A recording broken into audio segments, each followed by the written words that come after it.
La relation entre l'homme et la femme n'est pas une relation hiérarchique au sens où il y aurait une subordination de la femme à l'homme ou réciproquement.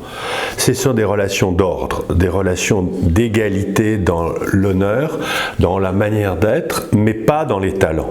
Et cette complémentarité va permettre à l'un comme à l'autre de développer toutes ses capacités, toutes ses qualités. Qu'est-ce qui fait le mariage? C'est l'engagement de l'un et l'autre en vue d'un bien commun qui est la procréation, les enfants et leur éducation.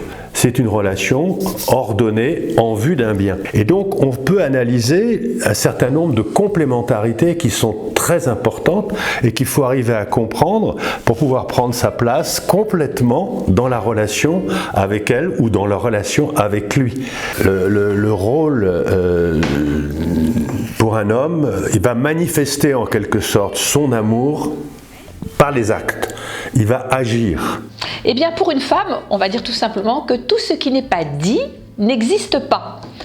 Par conséquent, quand l'homme agit pour le bien de sa famille, pour le bien de sa femme, eh bien qu'il n'hésite pas à le dire. Disons qu'un homme va percevoir la réalité par les lignes essentielles. Quand un mari rentre de voyage, qu'il explique à sa femme le beau voyage qu'il a fait pour le boulot. Alors mon chéri, tes 15 jours au Japon, ça s'est passé comment? C'était super.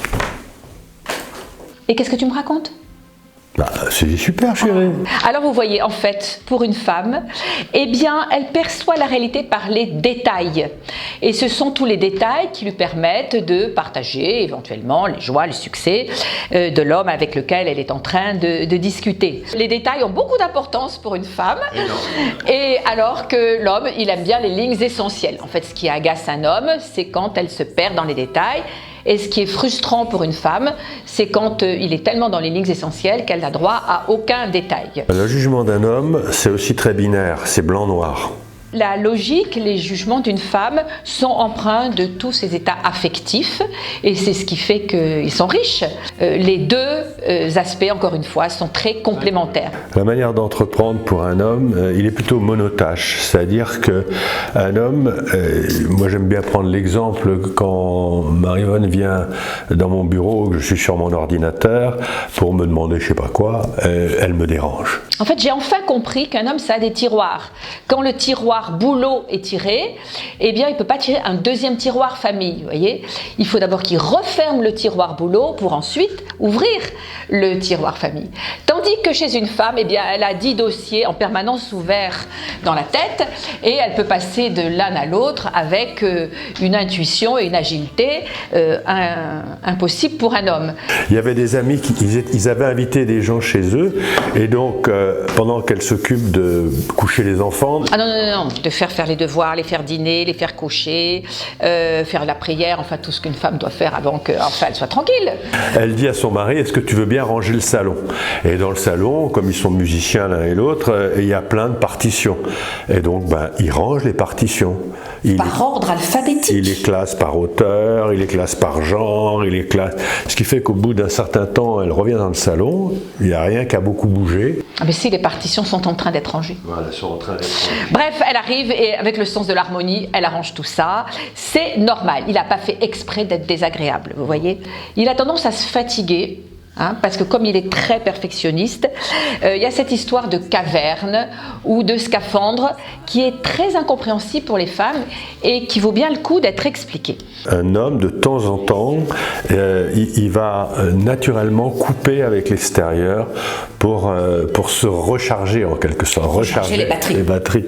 C'est important de comprendre cet aspect-là parce que cet aspect de recharger les batteries est fondamental, autrement il pète un câble. Quoi.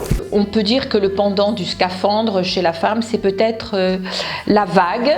Quand une femme est accompagnée psychologiquement dans ses difficultés par un homme qui la comprend, eh bien, elle rebondit beaucoup plus facilement et elle repart par elle-même. Si on prend l'exemple du voyage au Japon, Voilà. Hein. Alors évidemment, juste avant le départ, elle s'inquiète.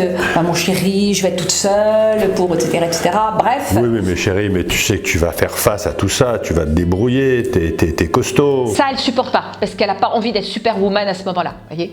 Par contre, de la compassion, qu'on soit comprise. Et à ce moment-là, eh bien, en fait, nous les femmes, nous sommes quand même très capables de nous débrouiller.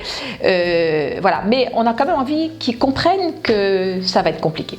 Finalement, la femme beaucoup plus intuitive, beaucoup plus mue par le cœur, capable de faire face à beaucoup de choses quand elle se sent comprise.